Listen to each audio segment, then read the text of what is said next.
Vous connaissez, je crois que vous, étant des chercheurs sur la Méditerranée, la situation actuelle en Syrie, je vais essayer de présenter les grandes lignes de la situation actuelle, les difficultés et les perspectives, surtout les questions clés qui sont posées aujourd'hui devant le peuple syrien.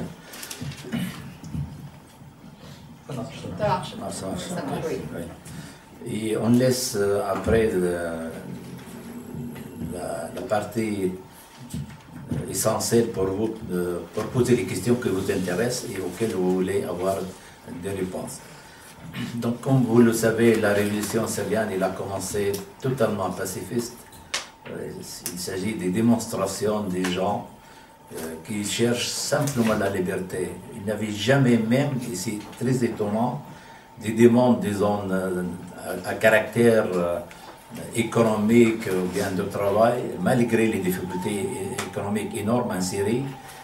C'est la dictature sans précédent qui règne en Syrie depuis à peu près une cinquantaine d'années. Ici, à la suite de printemps arabe qui a commencé en Tunisie, après en Égypte, en Libye et en Yémen, que le peuple syrien il a compris que lui-même aussi il peut demander, il peut, disons, chercher sa liberté, sa dignité. Donc c'est des manifestations qui sont durées partout en Syrie. Il y avait même, avant que la révolution a commencé à être un peu armée, il y avait des démonstrations partout. On a compté dans les jours de vendredi, le jour de prière, entre 650 pardon, et 850 points de démonstration dans un pays très petit, qui fait à peu près 23 millions de personnes. Mais cette vague de démonstration, il a en effet touché l'ensemble du pays, même dans les villages, non seulement dans les grandes villes, mais dans les villages. Et dès le début, le régime il a commencé à réprimer ces démonstrations en utilisant non seulement des soldats, mais aussi des chars, même d'artillerie et tout ça. Et les gens, le peuple, n'a pas cessé à s'y manifester. Et ça durait à peu près 7 mois avant que les soldats et les officiers de l'armée syrienne ont commencé à déficter parce qu'ils n'arrivaient plus à tirer sur les gens pacifistes qui ne font rien du tout, qui ne sont pas armés de quoi qu'il que soit. Et des soldats de peuple lui-même. Parce que quand un soldat ou bien un officier il tire, il peut supposer qu'il y a peut-être ses frères, ses voisins, ses proches. Et à ces moments-là, après que le régime n'a pas cessé de réprimer ces manifestations, donc ils ont commencé à déficter tout en risquant de leur vie. Vous savez, par les lois militaires, un soldat qui défecte, qui quitte l'armée officielle, il risque d'être tué sur place. Aujourd'hui, il y a à peu près une dizaine de milliers de soldats qui ont, été tués. La moitié, en tarot, ce n'est pas des soldats qui sont tués dans les combats, c'est des gens qui ont été tués lors de défections. Et l'organisation Human Rights Watch, mais aussi l'Amnesty International qui est venu en Syrie pour faire des enquêtes, il a trouvé à peu près 50 000 personnes qui sont tuées par les balles en tête de l'arrière. Donc, ce n'est pas des gens qui ont fait face à l'armée officielle, c'est des gens qui ont été tués lors de défections. Donc, on tente d'échapper et on le tire sur place. Donc, ça pour que vous compreniez qu'il s'agit qu'il ne s'agit pas des terroristes comme le prétend le régime, il s'agit de soldats qui n'y arrivent plus à tirer sur les manifestations et qui ont été tués sur place. Donc la moitié a été tuée par le régime lui-même lors de défections. L'autre moitié qui a été tuée lors des combats entre l'armée officielle et l'armée syrienne qui a commencé à se former 6 mois après le début de la révolte. Aujourd'hui, la situation est totalement changée. Bien sûr, il y a maintenant des combattants qui comptent à peu près 100 000 personnes. La moitié, c'est des civils. c'est des étudiants, des ingénieurs, des professeurs, de toutes sortes de gens qui ont décidé de quitter leur travail et de prendre les armes pour faire face à l'armée du régime syrien. Il y a à peu près 50 000 personnes, qu'il s'agit des soldats et des officiers de l'armée officielle qui ont défecté, comme je viens de le dire. Et ça, donc, il n'avait, je peux dire, il y a à peu près peut-être 7 mois qu'il n'avait même pas des djihadistes prétendants. Les djihadistes, ils ont arrivé plus tard, toujours à la suite de blocage total de la situation, dans une situation vraiment défavorable à la révolution, donc une armée officielle qui compte à peu près 1 demi-million de personnes face à des dizaines de milliers de personnes. Donc là, dans ces conditions-là, dans les conditions de la répression sans précédent, avec des moyens de destruction et des moyens utilisés contre la population, a commencé non seulement par les fusils, mais maintenant on utilise les chars, l'artillerie, les avions de combat, on utilise même des missiles de type Scott. Il s'agit des missiles balistiques. Il y a aussi des armes qu'on n'a jamais connues jusqu'à là. Il s'agit des barils qui pèsent 1 demi-tonne, remplis par le TNT, par l'huile et par des bombes à fraction qui sont jetées sur des quartiers et qui sont capables non seulement de tuer des dizaines de gens entièrement, et même aussi de terminer tout un quartier avec des densités qu'on n'arrive pas à contrôler, parce que vous savez, les gens pacifistes n'ont pas des moyens des zones, pour des zones liquider le feu. Donc cette sauvagerie, cette répression sans précédent, bien sûr, dans les conditions de blocage total, la communauté internationale n'a jamais fait quoi qu'il que soit. On n'a jamais demandé qu'il y aura une intervention à l'image libyenne. On ne veut pas des soldats étrangers sur le sol syrien. On n'a pas besoin de ça. Et de plus, on connaît la sensibilité internationale parce qu'il y a partout des conflits. Il y a l'expérience d'Irak, l'expérience d'Afghanistan. Et on connaît, surtout dans les conditions de la crise économique aujourd'hui, que les pays vont hésiter de consacrer les moyens disons, économiques dans les conditions si difficiles, mais aussi la sensibilité d'envoyer des soldats sur de sol étranger. Ça, on comprend très bien et on n'a jamais cherché ça, absolument. Mais il fallait quand même de faire quelque chose pour protéger le peuple syrien. On a dit peut-être ça sera utile de créer des zones avec d'introduction aérienne, ou bien, comme on s'appelle en anglais, no-flight zone. Bon, c'était jamais fait. Bon, on a dit peut-être dans ces cas, il y a maintenant d'embargo. Vous le connaissez peut-être, certains vont poser la question. Il y a d'embargo pour la fourniture des armes vers Syrie, soit de régime, soit de l'opposition. Le régime n'a pas besoin vraiment d'armes, mais il a toujours des armes provenant de la Russie, de la Chine, mais surtout de l'Iran. Les Russes, jusqu'à ici, ils n'ont jamais arrêté de fournir les armes. Et donc, les Iraniens aussi, ils fournissent non seulement des armes, mais ils fournissent aussi des soldats. On connaît, il y a des dizaines, des milliers de gardes de la révolution iranienne qui sont sur place en Syrie. Il y a aussi des combattants de Hezbollah de Liban qui viennent ici. Donc là, l'aide financière, il compte par des dizaines de milliards de dollars. Et l'Irak, dernièrement, il a fourni 10 milliards de dollars à la demande de l'Iran. Donc maintenant, il y a un axe, comment ça s'appelle, un axe chiite, à commencer par l'Iran, en passant par l'Irak, qui finissent en Syrie et au Liban de Hezbollah, pas le Liban comme État. Donc l'équation, il est vraiment totalement décalibré en faveur du régime. Donc il a tous les moyens, il a tous les supports. Alors le peuple syrien n'a pas d'une aide très modeste sur le plan humanitaire. Oui, on reçoit certaines aides, mais on est loin de satisfaire le besoin de la population.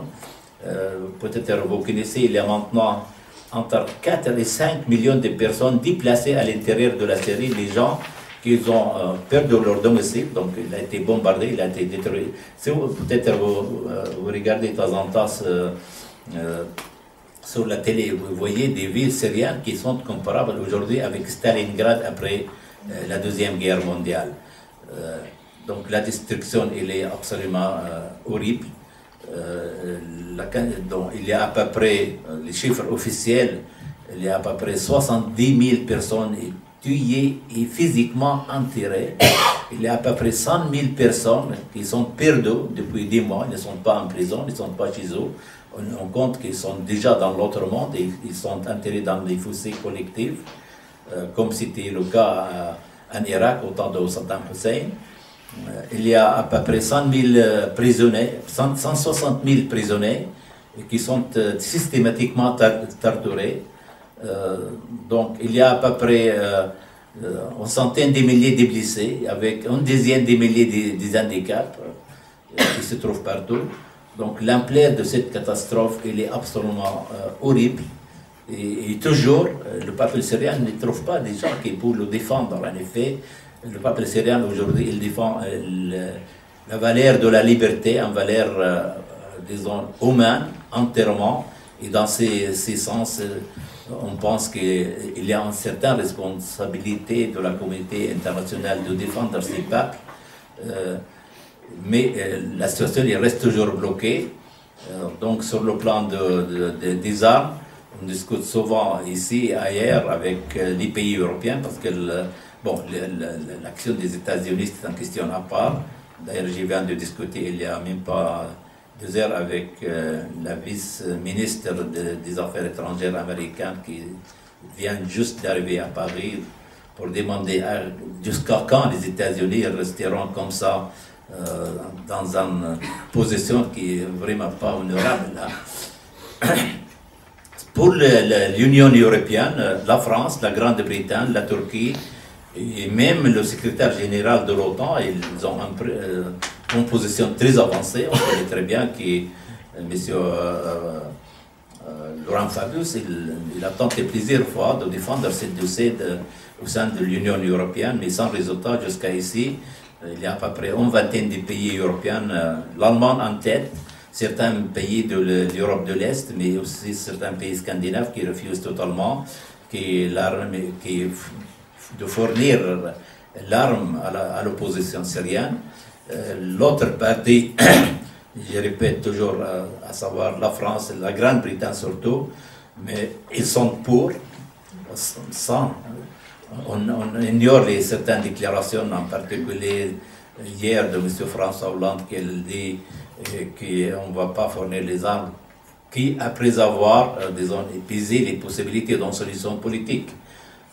On comprend ça, mais ce n'est pas exactement la situation. Peut-être qu'il y a des raisons politiques et diplomatiques, mais on connaît très bien que la France n'a jamais de réserve pour fournir les armes, mais c'est un problème d'une échelle européenne, mais qui reste toujours en discussion. Dans ces conditions, comme vous le savez, quelles sont les thèses du régime syrien? Le régime syrien, il prétend toujours qu'il s'agit des terroristes. Ce n'est pas une révolte populaire, c'est des terroristes. Bachar Assad lui-même, quand il a fait le dernier discours, il y a à peu près 3 semaines, il dit donc, il a qualifié tout le monde, il a dit soit des terroristes, soit des traîtres, et en fin de compte, il s'agit d'esclaves, qu'il ne peut pas discuter avec des esclaves, il cherche des gens, des nobles avec lesquels il peut discuter. Donc, vous voyez, ces enfants, c'est des femmes, c'est des messieurs qui manifestent, sont qualifiés comme des traîtres. Alors, les combattants, les soldats et les officiers défectés de son armée lui-même, ils ne sont pas venus de l'étranger, les qualifient comme des terroristes. Bon, j'ai dit que 7 mois, il n'avait même pas un seul tir. À peu près il y a 1 année et 3 mois, il n'avait même pas un seul djihadiste qui est arrivé sur le sol syrien. Il était des soldats de l'armée syrienne libre qu'ils ont commencé à défecter qui 7 mois après le début de la révolution, maintenant, oui, effectivement, il y a des djihadistes. Il y a des djihadistes parce que dans les conditions de blocage total, donc ils trouvent un bon terrain pour eux pour battre à partir de leur conviction, de leur idéologie, ça c'est clair. Mais leur volume, leur disons, nombre, il est très exagéré. On compte à peu près entre 3 000 et 5 000 personnes djihadistes. Ils sont à 95% des Syriens. Il ne s'agit pas des djihadistes venus des Tchétchènes, ou bien de Daghestan, ou bien de l'Arabie Saoudite, ou bien de l'Algérie. À 95%, il s'agit des Syriens. Et on ne veut pas des djihadistes, tout le monde le sait. On cherche un État démocratique, civil, constitutionnel, avec la liberté de presse, des médias, avec la liberté des partis politiques. Un État moderne dans le sens propre du mot. Et là, quelle que soit la situation, disons, sur le terrain concernant les combattants, j'y répète toujours, ils ne sont pas aussi puissants comme ils le prétendent. Monsieur Michel Kilo, parmi lesquels beaucoup qui le connaissent, c'est un opposant modéré, qui vient de déclarer juste hier qu'il était en visite en Syrie. C'est un monsieur qui est très sensible à la question des djihadistes. Il vient de faire hier un article en disant que j'ai rencontré les djihadistes en Syrie. Ils sont tellement modérés, c'est loin des djihadistes qu'on décrit dans les médias internationaux. Bon, les djihadistes restent des djihadistes, mais c'est une nécessité interne pour... On ne veut pas des djihadistes. Le peuple syrien, c'est un peuple laïque. Historiquement, il ne faut pas comparer le peuple syrien avec d'autres peuples arabes, disons les Libyens ou bien les Yéménites, sans rien dire de gore. Avec tout mon respect à tout le monde, il s'agit de tout. Mais l'Est méditerranéen, je le dis, parce que vous êtes engagé sur des recherches sur la Méditerranée, vous connaissez cette région du monde, surtout certains pays comme la Syrie, le Liban, la Palestine, la Jordanie, et même dans une certaine mesure l'Irak. Il s'agit d'un parti qui est beaucoup plus développé sur le plan social, politique et historique. L'Est méditerranéen, c'est l'endroit où s'est croisé toutes les civilisations du monde, à commencer par les Byzantines, les Phéniciens, les Romains, les Grecs, et à la fin, c'est les Arabo-musulmans qui sont devenus. Les Arabes sont devenus dans l'Est méditerranéen après le XVIe siècle. Donc c'est un mélange, c'est une mixture des civilisations, surtout du plan ethnique, culturel et tout. Donc une région qui n'est peut-être jamais une région fondamentaliste comme on le pense. Ce n'est pas l'Afghanistan, ce n'est pas d'autres pays, mais dans ces conditions historiques bien précises, bien sûr, il y a toutes les possibilités, et ça dépend de la responsabilité de la position internationale du pays qui défend la démocratie et qui prend une certaine responsabilité pour que ces régions ne se transforment pas en Afghanistan. Je peux vous jurer, en tant que Syriens qui connaissent très bien la situation, je suis opposant depuis 43 ans, si la situation reste comme ça, bloquée, légèrement, c'est ce que j'ai dit aujourd'hui à Madame la vice-ministre étrangère des États-Unis, et on dit à tout le monde, on reste d'avoir un Afghanistan, parce que c'est une question de vie et de mort. Un Syrien avec le couteau dans la gorge, s'il y aura quelqu'un va venir de le sauver, comme les djihadistes par exemple, il ne va pas demander est-ce que vous êtes djihadiste ou bien vous êtes, je ne sais pas moi, communiste. C'est la question de vie et de mort, et il faut prendre cette situation pour déterminer qu'est-ce qu'on peut faire. Sur le plan politique, vous le savez, M. Mouaz Khatib, le président de la coalition, il a fait une tentative, une initiative de proposer un certain dialogue politique avec le régime, alors que la grande majorité, je le dis, je le sais exactement, je suis dans cette opposition syrienne de le début, soit dans le Conseil national syrien qui est un peu mis à part aujourd'hui, mais aussi dans la coalition qui représente la grande partie de l'opposition. La grande majorité, ils sont contre tout dialogue avec le régime syrien, non parce qu'on ne veut pas de paix, non parce qu'on n'a pas de solution politique, parce qu'on sait, ce régime très bien, qu'il est impossible, absolument impossible, d'arriver à une solution politique avec le régime syrien actuel. C'est un régime impliqué dans le terror et dans la corruption depuis 10 dizaines d'années, à commencer par les années 80. Comme vous le savez, il a fait les massacres de Hama et d'autres pays. Là, il avait entre 30 et 40 000 personnes massacrées dans le silence total à l'époque. Nous n'étions pas dans l'ère de l'Internet et de la révolution numérique qu'on connaît aujourd'hui. Aujourd'hui, on ne peut rien cacher, mais à l'époque, il a été passé comme rien n'était. Aujourd'hui, 12 ans presque, des massacres sans précédent. Et ces gens-ci, ils sont tellement impliqués qu'ils ne vont jamais faire un pas en retour. Parce que ça sera le suicide. Et il y a certains, disons, pays qui ont des illusions qu'on peut arriver à une solution politique. C'est dans notre faveur. Mais il y avait déjà 4 tentatives, à commencer par la tentative de la Ligue arabe. Il avait après la tentative de Kofi Annan, il avait maintenant la tentative de M. Al-Akhdar Ibrahimi, et on connaît les résultats, ils n'ont rien donné, alors que les conditions pendant cette tentative étaient beaucoup plus favorables au régime syrien. La base de ces tentatives, il avait une résolution proposée par la France dans le Conseil de sécurité, qui a été vidée de son sens par une résolution contraire de la Russie. Et le compromis était tel qu'on a vidé la résolution française, qui était très bon pour, disons, adapter une résolution qui était bien élaborée pour, disons, arranger le régime syrien pour qu'il puisse manipuler, pour qu'il puisse vider cette initiative de sa sens, ce qui était arrivé et qui n'était jamais appliqué, parce qu'il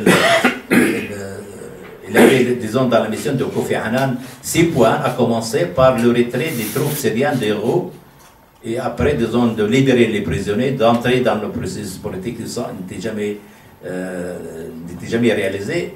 Malgré nos réserves, on a dit OK, on a dit ça à M. Lavrov, j'étais parmi une délégation qu'on a rencontré M. Lavrov à Moscou, on a dit OK, on a des réserves, mais on est d'accord pour, disons, appliquer cette résolution telle qu'elle et dans le même ordre dans lequel il a été établi. Parce que nous savons très bien, si le régime syrien va retirer les forces, les chars, les soldats de là-haut, il y aura 10 à 15 millions de personnes de Syriens sur 23 de la population qui vont descendre dans la rue, ils ne vont jamais retourner à la maison avant la chute. Le régime, il le connaît très bien, les Russes le connaissent, et c'est la raison pour laquelle ils ont commencé à manipuler, à vider, à, disons, de chercher des prétextes ici et là pour ne pas appliquer. Donc, c'est une raison de plus qu'il est impossible de faire un compromis politique avec ces régimes. Et là, maintenant, on est dans un état très compliqué. La situation reste telle qu'elle, avec l'augmentation du taux de répression. Et d'autre côté, l'aide qu'on reçoit, elle est très infime. Je peux vous citer lors de la réunion de Marrakech, dans laquelle il y avait 114 pays qui ont reconnu la coalition syrienne comme représentant légitime du peuple syrien. Il avait promis des dons à plusieurs centaines de millions de dollars. Qui les États-Unis, ils ont promis 200 millions de dollars. L'Arabie Saoudite, elle a promis 100 millions.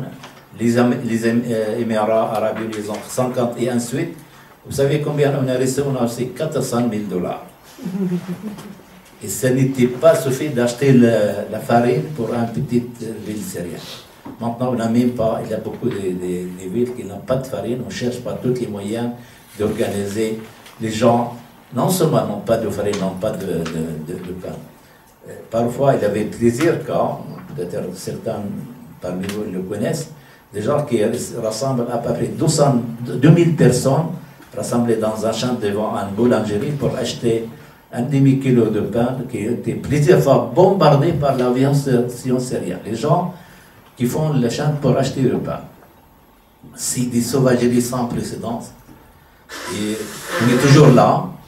Et on pose toujours la question, jusqu'à quand la communauté internationale va rester, disons, négative, va rester avec les bras croissants. Et ça, cette situation, c'est le risque qui peut arriver à n'importe quel moment.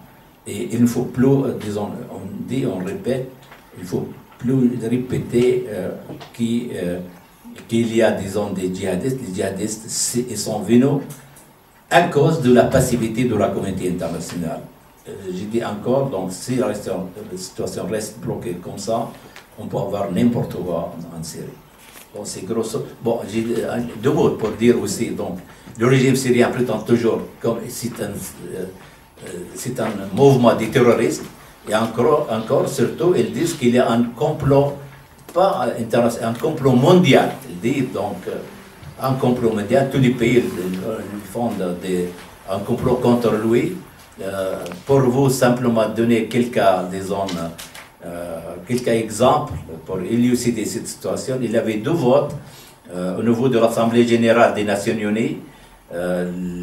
La première fois avec une résolution qui condamne le régime syrien et sympathise le peuple syrien. Il y avait 133 pays qui ont condamné le régime syrien contre 8 pays. Ces 8 pays, il s'agit de la Russie, de la Chine, de l'Iran, de Venezuela, de Cuba, de Corée du Nord et tout ça. Donc, vous pouvez vous-même juger quel est, disons, l'avis de la communauté internationale. La deuxième, c'était la même chose avec une résolution plus ferme qui a non seulement condamné le régime syrien, mais elle a demandé le départ de Bachar Assad, toujours au niveau de l'Assemblée générale. Les résultats étaient 135 contre 9. C'est ça. On a dit ça à M. Lavrov, qu'il dit: moi, je ne défends pas Bachar Assad, je défends la loi internationale. Je lui ai dit: M. Lavrov, vous ne défendez pas la loi internationale. La loi internationale, elle est exprimée par ces deux votes avec 133 ou bien 135 contre 8 ou 9. C'est ça la loi internationale. Ce n'est pas le Conseil de sécurité, parce que le Conseil de sécurité, c'est un produit de Deuxième Guerre mondiale, c'est un produit de guerre froide, et les 5 pays qui gouvernent le monde, c'est compréhensible, c'est les pays qui ont convoqué le fascisme. Ok, mais ça ne représente pas la communauté internationale, là où la Russie ou la Chine, ils peuvent bloquer n'importe quelle décision de la communauté internationale. Voilà, c'est les deux thèses qui sont absolument réfutables. Et donc, je reste à votre disposition pour les questions qui vous intéressent. Merci. Merci beaucoup pour cette présentation qui va, je pense, susciter un certain nombre de questions. Alors, je vais profiter de ma position d'animatrice de ce débat pour déjà en poser quelques-unes, mais bien sûr, je vous laisserai tout le loisir de pouvoir en poser à votre tour. Puisqu'en vous écoutant, évidemment, après cet état des lieux de la situation, état des lieux particulièrement pessimiste dans le sens où on ne voit pas l'ombre d'une ouverture et d'une possibilité, pour l'instant en tous les cas, de négociation. Donc vous avez dit très clairement que le compromis politique n'était pas possible avec ce régime. Donc quelles peuvent être les perspectives, sur quelle base les négociations pourraient s'engager pour sortir de l'impasse dans laquelle on se trouve. Une autre question qui évidemment est très importante dans ce contexte, c'est où en est ce régime syrien aujourd'hui ? Comment ce régime syrien fonctionne aujourd'hui? Est-il fragmenté, comme on le dit? Est-il en capacité de continuer à gérer la situation et comment? Ce qui est frappant, c'est de voir qu'aucune des deux forces aujourd'hui n'arrive à renverser le rapport de force, c'est-à-dire que le gouvernement de Bachar el-Assad continue à disposer de moyens militaires pour exercer sa répression, et l'opposition n'est pas suffisamment équipée pour pouvoir renverser ce rapport de force. Donc, qu'en est-il? Que faudrait-il faire pour que ce rapport de force évolue? Sinon, on peut imaginer que cette situation peut durer encore des mois et des mois, et que dans ce cadre-là, comme vous l'avez très bien dit, les djihadistes, qui est la grande menace affichée par les uns et les autres, cette menace deviendrait une véritable menace, ce qui n'est pas encore tout à fait le cas à l'écoute de ce que vous venez de dire. Donc il me semble là, en tous les cas, les questions qui se posent et qui me semblent très importantes pour essayer de comprendre et d'essayer de voir des perspectives. Où en est ce régime syrien aujourd'hui? Comment voyez-vous les choses? Est-ce qu'il va finir par s'effriter puisqu'il a de moins en moins de soutien? Ou en revanche, vous pensez qu'il a encore beaucoup de soutien au sein du clan qui le porte? et quel peut être le compromis politique envisageable à partir du moment où cette offre de dialogue telle qu'elle a été évoquée par Moaz Khatib a été refusée par une partie de l'opposition.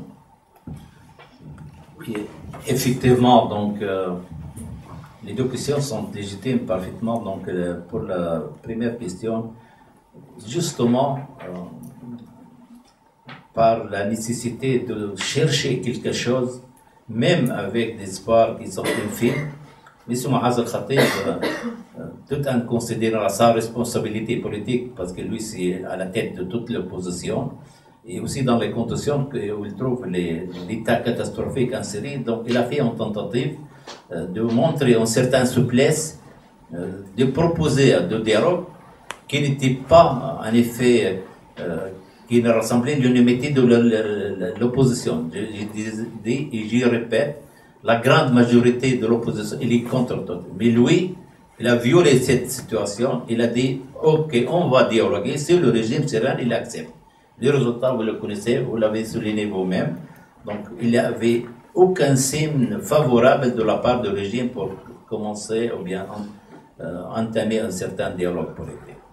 Donc, sur ce sens, ce n'est pas à nouveau parce qu'on ne veut pas de dialogue. Ce n'est pas parce qu'on ne veut pas de solution, parce qu'il est absolument impossible.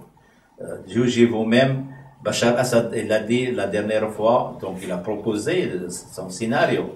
Il a dit, donc c'était lui qui, contrairement à l'initiative de Kofi Annan ou bien de Al-Akhdar Ibrahim, mais avant aussi la Ligue arabe, il dit c'est lui qui va entamer des réformes.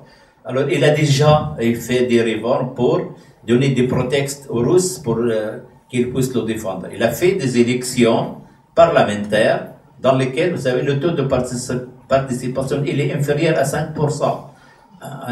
Des élections dans les conditions de guerre. On est dans un état de guerre. Donc, dans ces conditions, il a fait des élections parlementaires avec un taux de moins de 50%. 5%, pardon.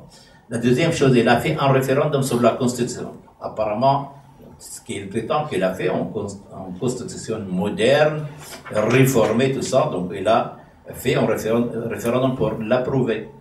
Le taux également, c'était dans les mêmes conditions de guerre, moins de 5%. Est-ce que ça génère la démocratie?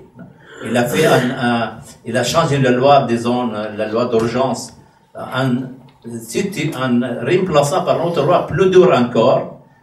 Maintenant, on n'a pas de loi d'urgence. Mais est-ce que la Syrie, maintenant, c'est dans une situation démocratique? Là, on tue les gens par chaque jour, il y a minimum 100 personnes. Là, le chiffre des massacres entre 100 et 200. Et à peu près 1 à 2 fois par jour, il y a des massacres collectifs, les victimes desquels varient aussi entre 20 personnes et 100, voire parfois il y avait 220 personnes massacrées dans un petit village. 220 personnes, toutes, même égorgées. On n'a jamais vu ça dans des guerres.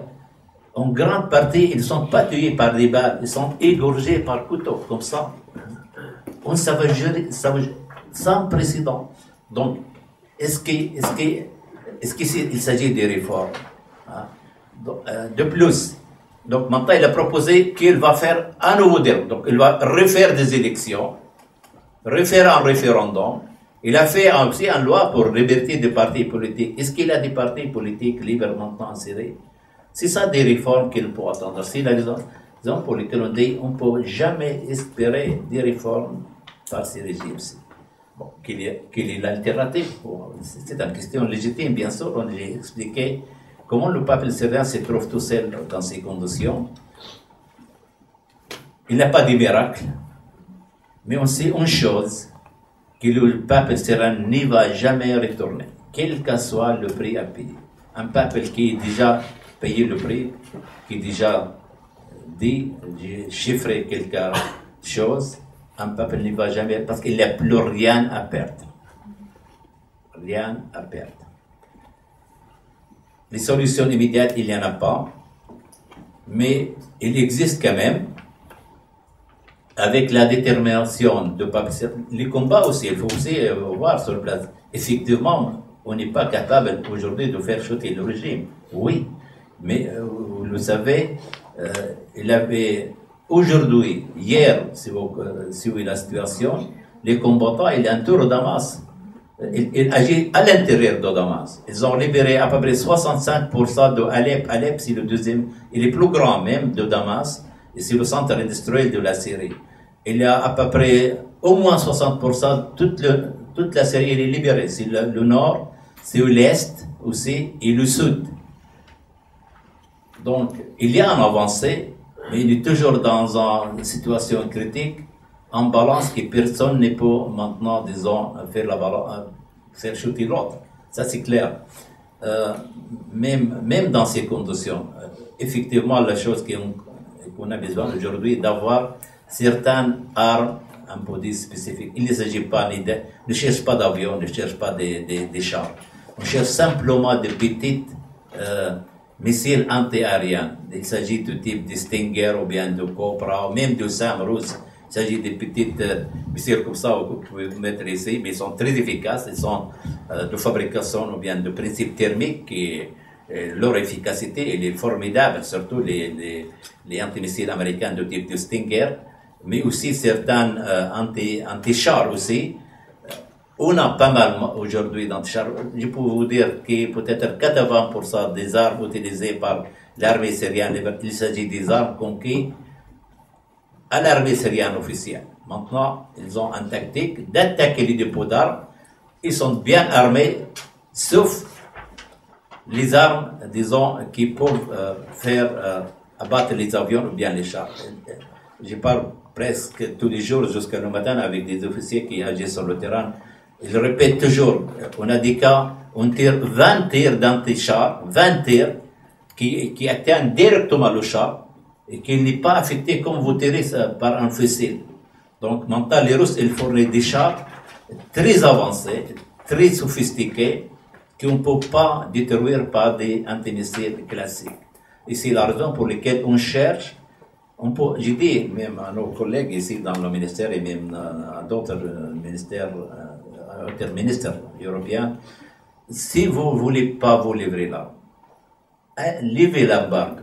On peut acheter nous-mêmes. On n'a pas d'argent aujourd'hui. Mais si on aura une telle décision politique à cette ampleur, on peut rassembler facilement 1 milliard de dollars. Il y a beaucoup de riches syriens, il y a aussi des riches arabes, des saoudiens, des koweïtiens, tout ça. Ils sont prêts à donner des centaines de millions si on a la possibilité d'acheter les armes. On peut acheter un arme. Nous ne cherchons rien. Ni agissez-vous, ni neutraliser les avions. Simplement, permettez-nous d'acheter par nos argents là. On peut changer la situation. Parce que si on rentre là, avec la résistance héroïque du peuple syrien, on peut faire chuter des dizaines des avions par jour. Et ça sera la fin. Jusqu'à ici, avec les armes très modestes, il y a à peu près plus que 150 avions qui ont été abattus. 150 avions de guerre. C'est ça la seule solution, la seule chose qu'on peut faire. On n'a pas d'option. On n'a pas d'option. On a qui ça. On va agir. On ne va jamais, disons, faire marche en arrière. Et tout ce qui reste, il faut avoir de patience, il faut avoir de résistance, même dans des conditions les plus difficiles. C'est pas ce que j'ai répondu à votre question. Merci beaucoup. Alors maintenant, on va donner la parole à la salle. J'imagine que vous avez tous un certain nombre de questions ou d'interrogations sur la Syrie. Qui veut commencer? Allez. Merci. C'est bien. Bonjour. Bonjour Michel. Oui, parce que on a parlé qu'effectivement la communauté internationale ne bouge pas. Cela étant, la communauté internationale, les gens qui ont les pouvoirs de décision dans la communauté nationale sont l'émanation des politiques, et je dirais que les politiques sont l'émanation des gens qui votent pour eux. Et moi, je suis affolé par l'état de l'opinion française, si on prend le cas de la France. Si on prend le cas de la France, aujourd'hui, aucun parti politique n'accepte de signer un texte qui demande la levée de l'embargo sur les armes. On ne peut pas accepter qu'il soit de gauche ou de droite, surtout de gauche. Je suis affolé quand je revois que, par exemple, dans Manière de voir, qui est le journal du monde diplomatique, le dernier Manière de voir, qui est la synthèse de 2012. Il n'y a pas un article sur la situation syrienne. Quand même, c'est la synthèse. Vous voyez, là, alors bon, je l'ai revu 2 fois, peut-être, il n'y a pas un article. Le Monde diplomatique est très... Quand on regarde les articles du Monde diplomatique, la Syrie, hein, c'est... Bon. Donc, il y a vraiment aujourd'hui, enfin, pour la France, il y a un réel problème, je crois, de mobiliser l'opinion publique sur le drame syrien. C'est une révolte syrienne, c'est une révolte populaire et sociale. On n'a pas vraiment... Donc, à un moment donné, alors lorsqu'on discute avec des politiques, ils disent, bon, on ne sait pas quoi faire. Mais non, on ne sait pas quoi faire, mais à un moment donné, il faut choisir son camp. Mais moi, je demande vraiment que les politiques prennent leurs responsabilités, choisissent leur camp, que l'opinion publique fasse pression pour les politiques pour qu'ils choisissent leur camp. Merci. Ça n'était pas vraiment une question. Merci pour ce commentaire. Donc, on va passer la parole quand même, à je voudrais faire un petit commentaire, puisque c'est bon, on m'a permis. Non, la question a été posée parfaitement par Michel. Ma réponse, c'est qu'effectivement, sur le plan, disons, officiel des partis politiques et des syndicats, on ne comprend pas, franchement dire, mais sur le plan de la société civile, on le sait, et c'est pas pour vous dire comme ça, les gens, il y a des dizaines de Français qui, j'ai dit, des anges, y compris Michel, y compris Gérard, y compris Béatrice, et des centaines d'autres. On a fait déjà plusieurs manifestations, à savoir, donc on a fait l'année passée, comment ça s'appelle, une vague blanche pour la série, qui était en réussite totale, avec tous les tops de la société civile française qui a participé, des artistes, des metteurs en scène, des historiens, des politiciens. Et récemment, on a fait aussi un train qui est parti de Paris à Strasbourg avec 380 personnes. Aussi, c'est l'intelligentsia française et européenne qui est vraiment sans précédent. Donc, sur le plan social, les Français, comme le pays de la Révolution française, le pays qui a ouvert au monde les valeurs de la liberté, il est solidaire avec nous. Mais effectivement, sur le plan, disons, des médias, on ne comprend pas dans un pays qui est et reste le symbole de la liberté, il n'y a pas de mobilisation. Mais sur le plan, disons, individuel, les gens de la société, on est fiers. On le dit, on le répète, un pays qui est unique dans le monde. Oui, on a besoin de plus, mais on n'a pas, disons, des réserves vis-à-vis des citoyens français qui sont tellement formidables. Et j'ai profité de cette occasion de dire merci à Michel et à des milliers de Français qui sont solidaires avec le peuple syrien.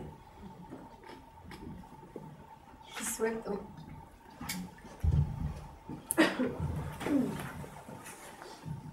Merci. Monsieur l'ambassadeur, on connaît parfaitement la situation de la Russie dans la région, on connaît aussi la situation de l'Iran. Ils ne vont pas changer leur situation.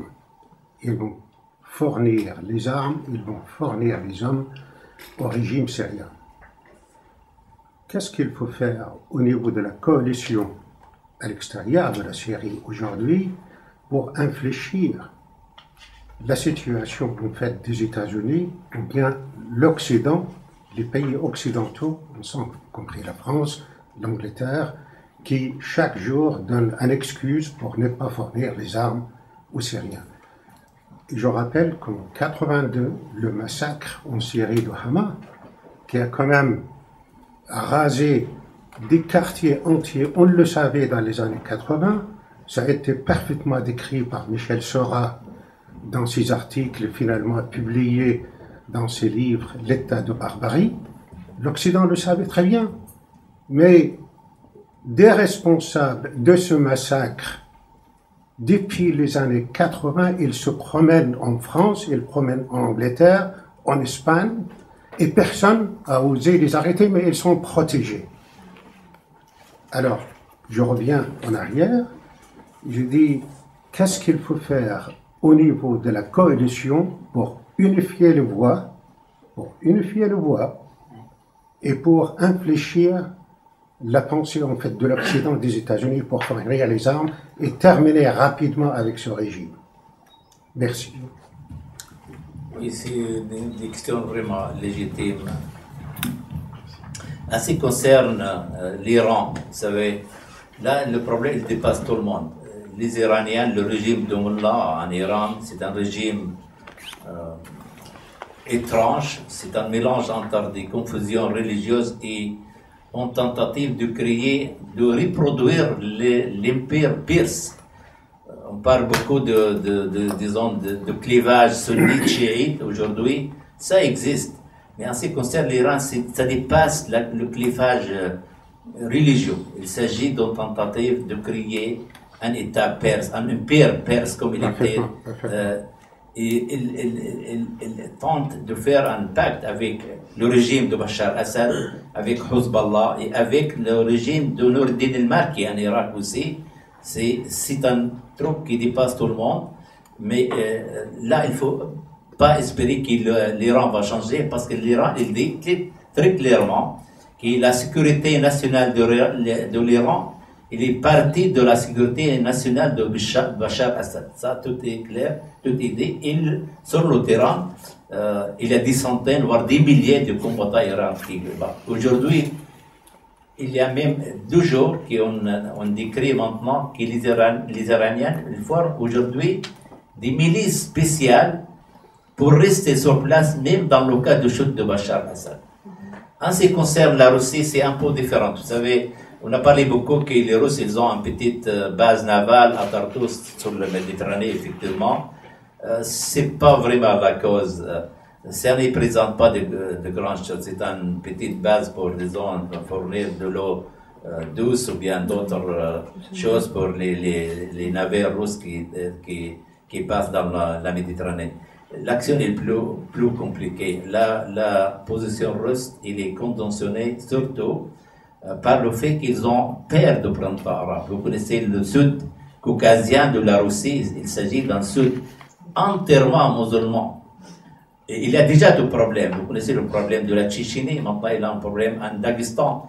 Et dans d'autres régions, dans tout le sud de Russie, qui est menacé par un printemps caucasien, je dis bien.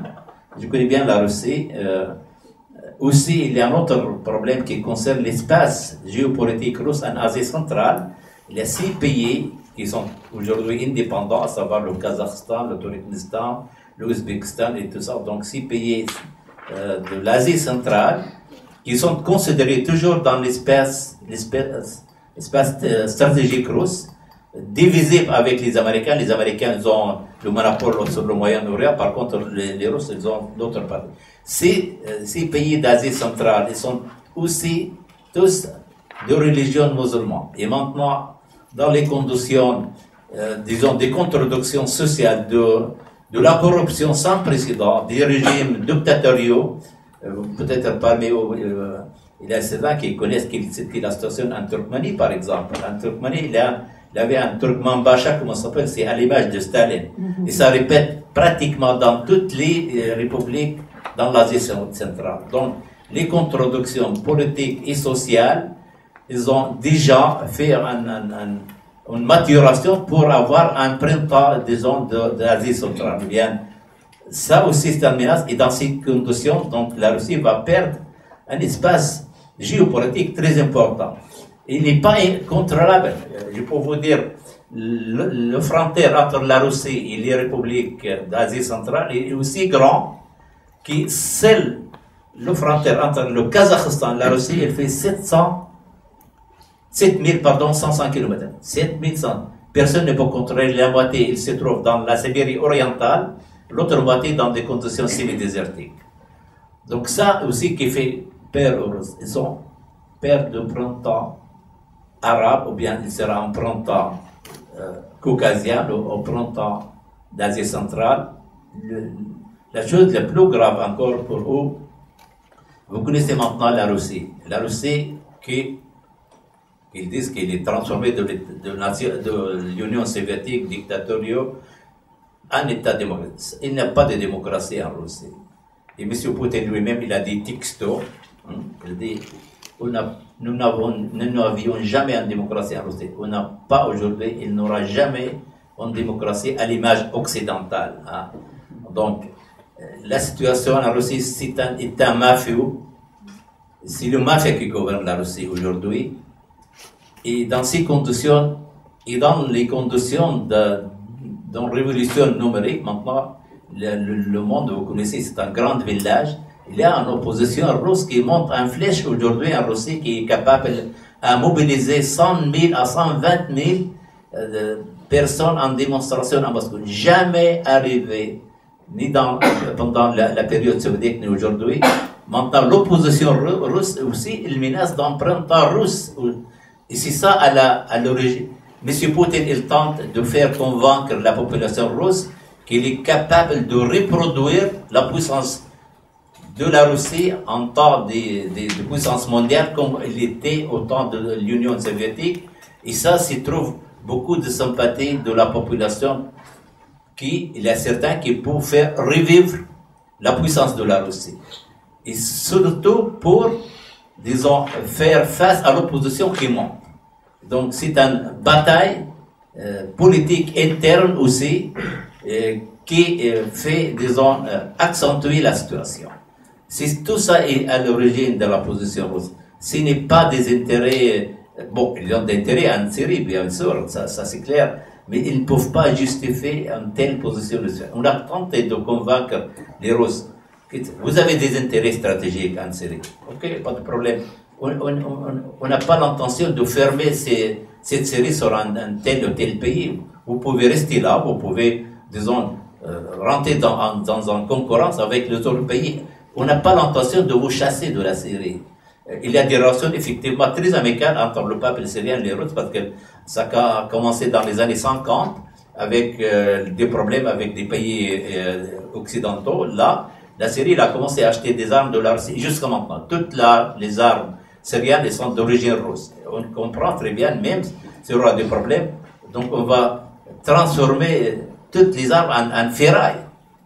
Donc on n'a pas l'intérêt de le faire. On dit, personne ne pense de vous chasser de la région. Mais dans les conditions, si vous prenez une position normale, logique, il ne faut pas il ne faut pas rester sur la mauvaise côté de l'histoire. Il ne faut pas continuer de supporter un régime criminel. On ne comprend pas comment la Russie, un pays qui a donné beaucoup de culture dans la période de Renaissance, le pays de Pouchkine, de Tchaïkovski, de Dostoïevski, de Lermontov, de Sholokhov. Il y a une culture extraordinaire là. Ces pays ne peuvent pas produire des criminels, ne peuvent pas supporter des criminels. Alors aujourd'hui, vous supportez un criminel et vous êtes sur la mauvaise côté de l'histoire. C'est très compliqué, mais on connaît aujourd'hui, que la Russie n'a plus d'espoir que Bachar Assad pour rester sur place. Il cherche de faire en sortie de problème et maintenant ça sera en question d'un marché.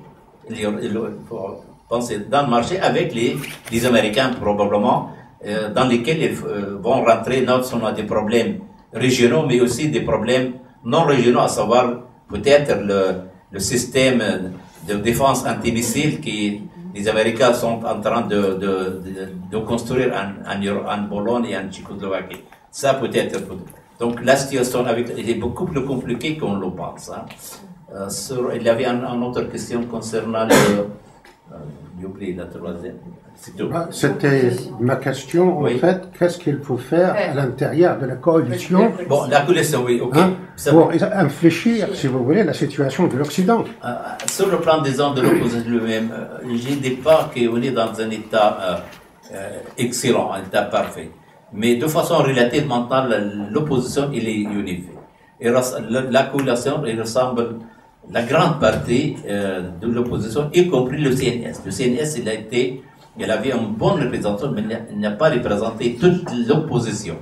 Maintenant, le CNS, il fait partie principale, il présente plus qu'Inter dans la coalition. La coalition, il a, disons, ajouté certains courants qui n'étaient pas inclus à l'époque. Donc, de façon relative, la coalition, maintenant, elle rassemble la partie majeure de l'opposition syrienne. Ça, c'est sur le plan interne. Il est en bonne relation avec le mouvement révolutionnaire à l'intérieur, mais aussi avec l'armée syrienne libre. La question principale, effectivement, peut-être c'est ça que vous allez... Qu'est-ce qu'on peut faire? J'ai expliqué, on n'a pas de choix. Le seul choix qu'il existe aussi, pour, disons, tenter de créer des conditions pour l'armée syrienne libre qu'il fait balancer l'équation en faveur de la révolution syrienne. Et pour ça, on a besoin, comme j'ai dit, certains types d'armes efficaces, surtout pour neutraliser l'aviation syrienne, neutraliser les systèmes de charge sophistiqués. On n'a pas d'autre chose. Il y avait une question là-bas, oui.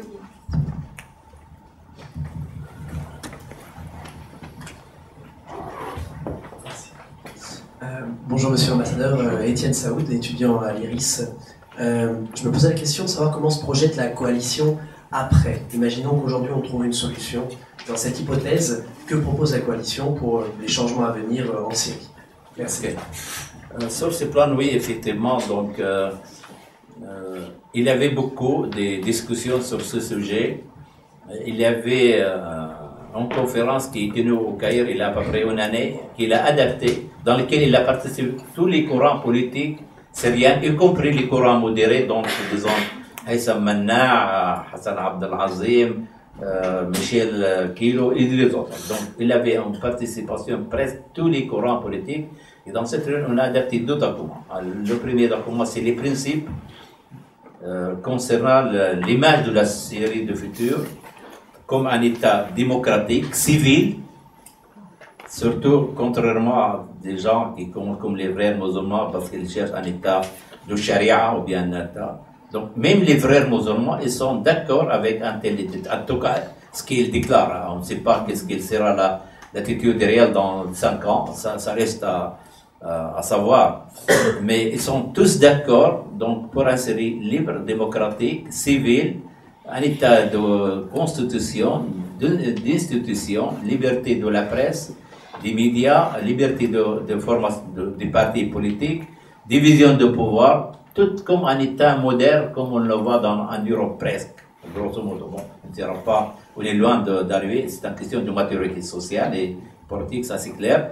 Mais l'image de cette Syrie, elle est bien claire. Même le deuxième document, il a décrit qu'il est comme charte de la période provisoire, ou bien la période de transition, avant le chute de régime et après. Donc, mais on ne peut pas aujourd'hui faire écrire en constitution. Ça sera la tâche dans l'Assemblée générale qui va être élue démocratiquement, qui va établir les choses comme ce qui se passe aujourd'hui. Même avec des difficultés en Tunisie, en Libye, en Égypte, oui, effectivement, il y a des difficultés. Il ne fallait pas attendre de grandes choses. Quand vous changez en société aérienne, très aérienne, en société issue d'un régime dictatorial vers une société moderne, démocratique, bien sûr, ce n'est pas une question de mois, c'est une question des années, c'est normal. Il ne faut pas se décourager aujourd'hui sur ce qui passe en Tunisie ou bien en Égypte. Vous pouvez reconstruire une économie si vous avez beaucoup d'investissements, si vous avez une bonne gouvernance, ça peut être rapide. Mais pour changer en société, pour changer les mentalités, c'est un processus social long. Ça, il ne faut pas faire d'illusion qu'on peut bouleverser la situation d'une journée au lendemain. Donc, sur ce plan, il n'y a pas vraiment de difficultés. Même, j'ai dit, même avec les gens modérés qui veulent toujours dialoguer avec les régimes, il n'y a pas de problème. On est tous d'accord sur l'image de la Syrie du futur. Voilà. Je prolonge un peu cette question parce que autant j'ai entendu parler qu'il y avait des tentatives de formation d'un gouvernement provisoire qui n'aboutirait pas dans l'immédiat, et autant l'affirmation d'un projet politique plus clair que ces 3 phrases que vous venez de citer me semblerait nécessaire pour, comment dirais-je, pour motiver, pour centraliser un peu plus l'opinion internationale, pour l'approcher un peu davantage, parce que tout le monde a une image très floue sur l'après-Bachar, tout le monde focalise parce que les médias ne parlent que de Jabhat el-Nusra. Mais justement, s'il y avait à côté de ça un projet politique plus clairement affirmé, un peu plus détaillée, sans parler de constitution qui sera après, sans doute ça donnerait une meilleure image et clarifierait un peu les idées de beaucoup se font. Voilà. Et là aussi, ça fait, je prolonge cette question avec un problème de stratégie de communication de l'opposition. Oui. Effectivement, pour le problème de formation d'un gouvernement, c'est une question qui est posée depuis longtemps. Et c'est surtout juste avant la réunion de Marrakech, la réunion des amis du pape syrien qui a produit une reconnaissance de à peu près plus de 100 pays.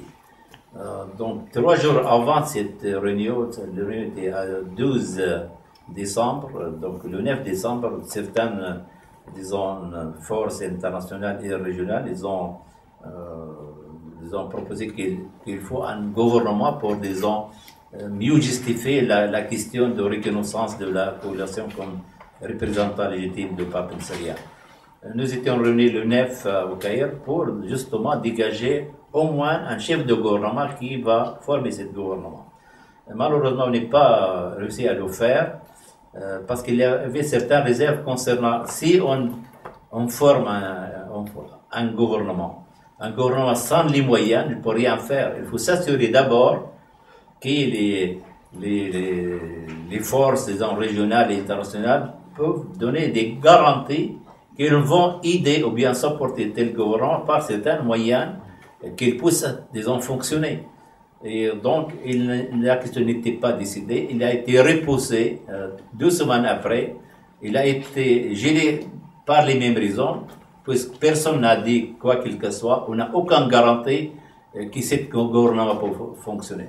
Et en fin de compte, on a formé un comité de 5 personnes qui a été chargé de faire le tour auprès des pays les plus influents sur le dossier syrien pour savoir exactement est-ce qu'elle peut promettre certains moyens pour que ces gouvernements doivent. On est d'accord pour le président. Tout le monde veut former un tel gouvernement, mais jusqu'à ici, il n'y avait aucune confirmation qu'il y aura des moyens pour ce gouvernement. C'est la raison pour laquelle il a été bloqué jusqu'à ici, mais il est toujours sur l'ordre du jour.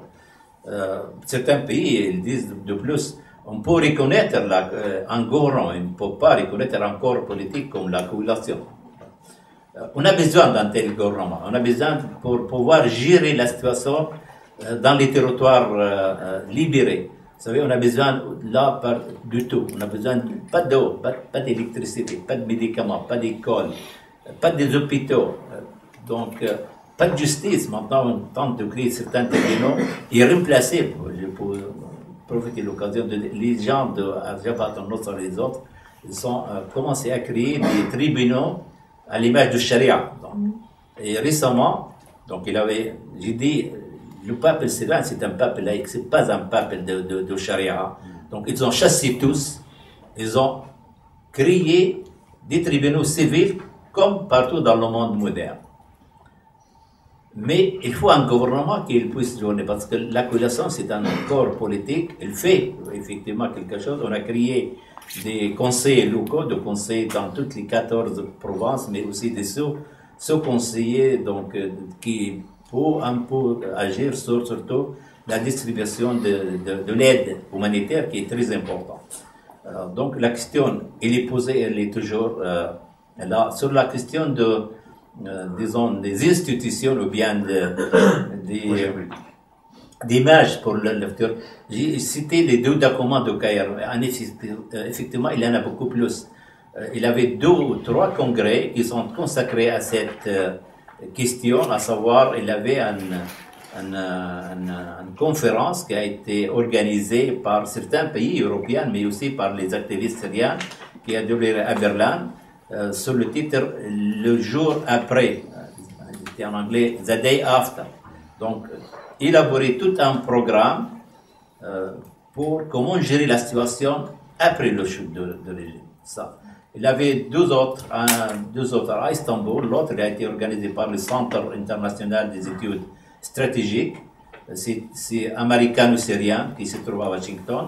Il a organisé 2 séminaires, 2 conférences extraordinaires, dans lesquelles on a établi pratiquement toutes les choses concernant la période transitoire, mais aussi la première période après le chute du régime.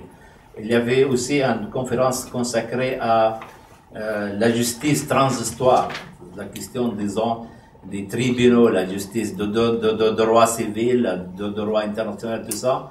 Dans ce sens, Hamon il y avait beaucoup de travail qui ont été faits et qui sont absolument satisfaisants.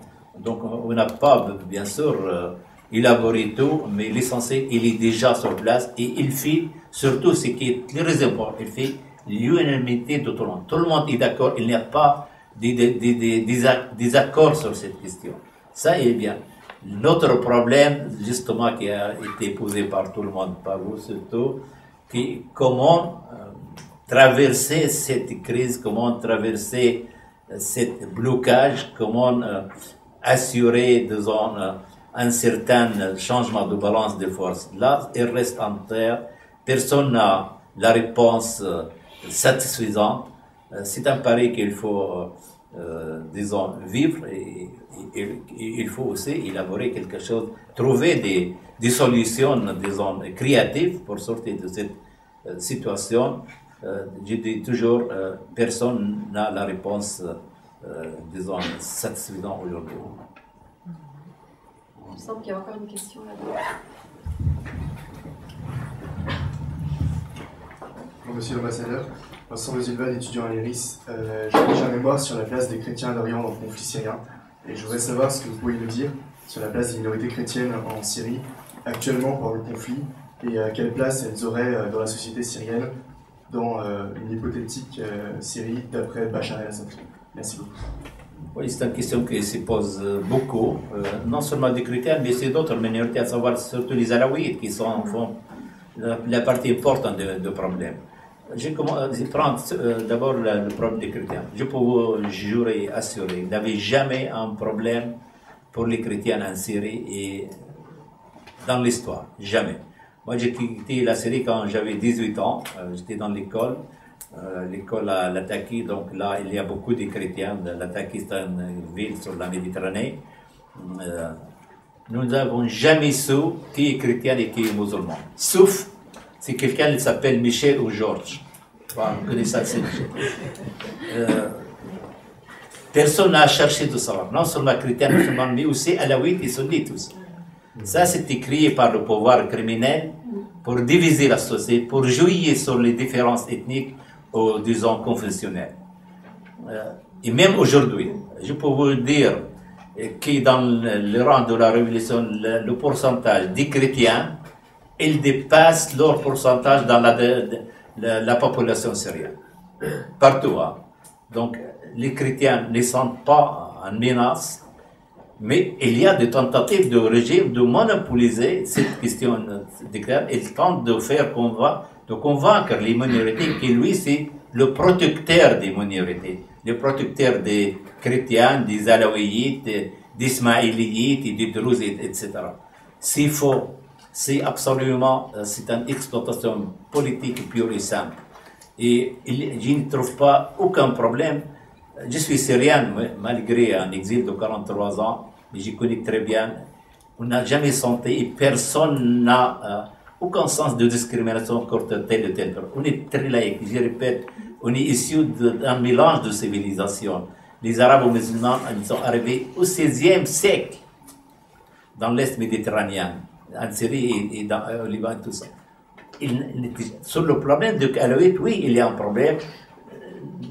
Non, parce que les Alaouites sont des supporters du régime. Là, tout le monde dit, voilà, le régime il est stable, le régime il a de support populaire, mais surtout des Alaouites, parce que certains ils tentent de le qualifier comme un régime alaouite. Le régime actuel de Bachar al-Assad n'est pas un régime alaouite, c'est un régime de criminels impliqués dans le terreur et dans la répression et qui utilise cette question-là pour faire croire aux alaouites qu'ils les protègent. Et si les sunnites vont arriver au pouvoir, ils vont les massacrer.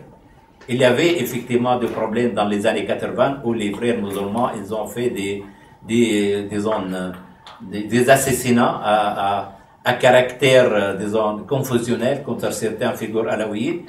Mais ils ont commencé un tel disons, processus. Mais c'est le régime qui a récupéré cette tentative. Il a commencé lui-même à assassiner les figures alaouites les plus connues. Et en disant, c'est les vrais musulmans, ils ont obtenu le recteur de l'université de Damas, qu'ils ont obtenu le cheikh tête des alaouites, tout ça, pour toujours polariser la situation. La grande majorité des alaouites, je suis certain, je suis d'origine alaouite, je ne sais pas est-ce que vous connaissez, je suis d'origine alaouite, par naissance, ou bien par des considérations géographiques, parce que comme vous tous, personne ne nous a demandé avant de venir à ce monde que vous voulez-vous être un arabe, ou bien un turc, ou bien un chinois, ou bien vous voulez être un chrétien ou musulman. On n'a jamais eu ce choix. On est né dans une région alaouite, donc vous êtes automatiquement alaouite. Hein. Mais c'est dans notre ère moderne, dans le 21e siècle, ça va passer, mais il faut qu'on puisse obliger ce régime d'arrêter de manipuler certaines choses ethniques ou religieuses aux femmes politiques. Mais le problème ne pose pas. Je suis certain, il y a tentative du régime syrien de créer un État alaouite, peut-être ça aussi est une question d'ordre. Il ne va jamais arriver à créer un État alaouite. Parce que ça sera un souci, surtout pour les alaouites. L'intérêt des alaouites et des chrétiens d'être partie intégrale de la révolution syrienne, de construire une société civile, une société de droit. C'est ça la protection. Et on a tous les moyens de le faire. Et j'ai aucun, disons, souci dans ce sens. C'est une exploitation, il ne va jamais réussir à utiliser ces facteurs. Merci. Et une dernière question là, monsieur. Je crois que vous c'était la question concernant les minorités, dont les chrétiens. D'accord. Donc, peut-être une dernière question, madame. Oui, quelle est la position des Kurdes de Syrie actuellement par rapport au mouvement d'opposition et par rapport à leurs voisins, qu'ils soient en Irak, Turquie, etc. Ouais. Aussi, c'est un problème aussi qui n'est pas facile. Les Kurdes sont historiquement dans cette région. Donc, ils sont peut-être certains, ils sont arrivés dans la région avant que les Arabes, ils sont arrivés de péninsule arabe. Auparavant, on n'a jamais eu un problème. Vous savez, en Syrie, il y avait 3 ou 4 premiers ministres kurdes. Il y avait un président kurde aussi. Donc, on n'a jamais distingué à l'époque que ça, c'est un kurde. Maintenant, on commence à distinguer. C'est un kurde et c'est un arabe. Hein. Ou bien, il y a des Arméniens aussi chez nous. Il y a des Tchétchènes. Le Moyen-Orient, c'est un mosaïque ethnique de toutes sortes. Aujourd'hui, c'est la même chose que pour les minorités confessionnelles. Le régime, il tente d'utiliser ce facteur. Il commence à utiliser certains partis kurdes qui cherchent de créer un État kurde dans la région, à savoir, bon, vous connaissez, il y a 4 pays voisins, à savoir la Turquie, l'Iran, l'Irak et la Syrie, dans lesquels il y a une minorité kurde. La majorité des Kurdes n'ont aucun, disons, souci, ils n'ont aucune illusion de créer un État kurde. Je dis bien, bon, ils ont le droit de pratiquer leur, disons, culture, leur langue, si ils veulent. On dit ça. Il y avait des problèmes aussi pendant des 50 ans. Il y avait des centaines, des milliers de Kurdes qui ont été privés de leur droit civil. Bon, le régime à l'époque, il a prétendu qu'ils sont migrés de la Turquie, ils sont installés au nord de la Syrie, et donc ils considèrent comme des Turcs. Maintenant, on a résolu tout ce qui vit sur cette terre, c'est un citoyen. Il a le droit, même s'il est venu d'ailleurs, il vit déjà 30 ans, ou 12 ans, ou 20 ans, je ne sais pas, il a le droit. Ils ont tous distribué des cartes d'identité syriennes. Donc le problème n'existe plus, mais il y a toujours des manipulations de certains extrémistes kurdes, je dis bien, qui créent aujourd'hui des problèmes au nord de la Syrie, qui même qui combattent à côté de l'armée syrienne, du régime syrien. Il y a certains cas. Je crois aussi que les Kurdes n'ont pas de droit de créer un État indépendant parce que ça va créer un problème régional. Ça concerne l'Irak, l'Iran, la Turquie et la Syrie. Mais ils ont tout droit de pratiquer leurs droits nationaux comme une nation, disons, à part entière. Ça, tout le monde le reconnaît. Il y a des difficultés, effectivement, mais toujours l'opposition, tout le monde est d'accord pour que dans l'avenir, un Kurde et un Arabe soient absolument égaux devant la loi. Il y a dans l'islam une chose qui dit, si j'ai traduit en français, il dit il ne faut jamais distinguer un Arabe et un Kurde parce que c'est la création de Dieu. Le Dieu, il dit la valeur, c'est pour les gens qui sont les plus capables, les plus honnêtes et les plus sincères. Donc ça applique à tout le monde. Jamais distinguer un Kurde et un Arabe. Le bon monsieur, c'est le monsieur qui travaille le mieux, qui est le plus honnête et le plus sincère. Voilà, donc en ce qui concerne les Kurdes. Ça me paraît une très belle conclusion de notre rencontre. Je crois qu'on ne pourrait pas faire mieux comme conclusion de nous arrêter sur cette belle phrase. Merci beaucoup, Monsieur l'Ambassadeur, d'être venu, d'avoir échangé avec nous, et merci à vous d'être venu.